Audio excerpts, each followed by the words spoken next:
অনেক বড় breaking news. ভারতের ক্যাপ্টেন সূর্যকুমার যাদবকে আইসিসি 30% ফাইন করেছে এবং পাকিস্তানের বোলার হ্যারিস রফকেও 30% ফাইন করেছে। পাকিস্তানের সাহেবজাদা ফারহানকে ছেড়ে দিয়েছে, তাকে কোনো ফাইন করা হয়নি, তাকে ওয়ার্নিং দেওয়া হয়েছে এবং ছেড়ে দিয়েছে। তো কেন এইগুলো ফাইন করা হয়েছে চলো তোমাদেরকে এক এক করে বলে দিচ্ছি। ভারত আর পাকিস্তানের মধ্যে যে 14 তারিখে ম্যাচ হয়েছিল সেই ম্যাচটাতে অনেকগুলো ঘটনা ঘটেছিল। ভারতের ক্যাপ্টেন সূর্যকুমার যাদব হাত মেলায়নি পাকিস্তানের ক্যাপ্টেনের সাথে, সেটা তো ঠিক আছে, কিন্তু যখন ম্যাচটা শেষ হয়ে গিয়েছিল, ম্যাচ জিতে গিয়েছিল ভারতের দল, তখন পোস্ট ম্যাচ প্রেজেন্টেশনে যখন সূর্যকুমার যাদব গিয়েছিল তখন সেই ম্যাচটা ডেডিকেট করেছিল যে পেহেলগামতে যে যারা মারা গিয়েছিল তাদের পরিবারকে, সেই ম্যাচটা ডেডিকেট করেছিল এবং ভারতের আর্ম ফোর্সকেও ডেডিকেট করেছিল। তো এই জিনিসটাকে নিয়ে সূর্যকুমার যাদবকে দোষী পাওয়া গেছে এবং তাই জন্যই তাকে ফাইন করা হয়েছে 30% আইসিসির তরফ থেকে। ম্যাচ রেফারি সূর্যকুমার যাদবকে নিয়ে আইসিসিকে কমপ্লেন করেছিল কি সূর্যকুমার যাদব এই কাজটা করেছে।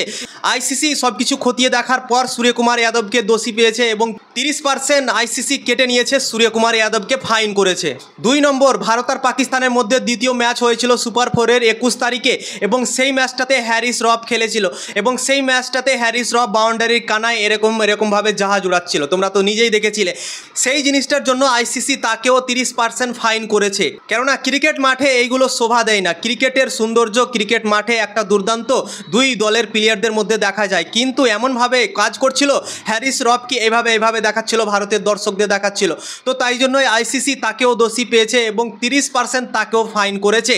3 নম্বর হচ্ছে সাহেবজাদা ফারহান। সাহেবজাদা ফারহান 21 তারিখে যে ভারত পাকিস্তানের ম্যাচ হয়েছিল সুপার 4-এ, সেই ম্যাচে 50 করার পর সেলিব্রেশন করেছিল একটা, তোমরা তো দেখেছিলে, গানের মতো করে সেলিব্রেশন করেছিল।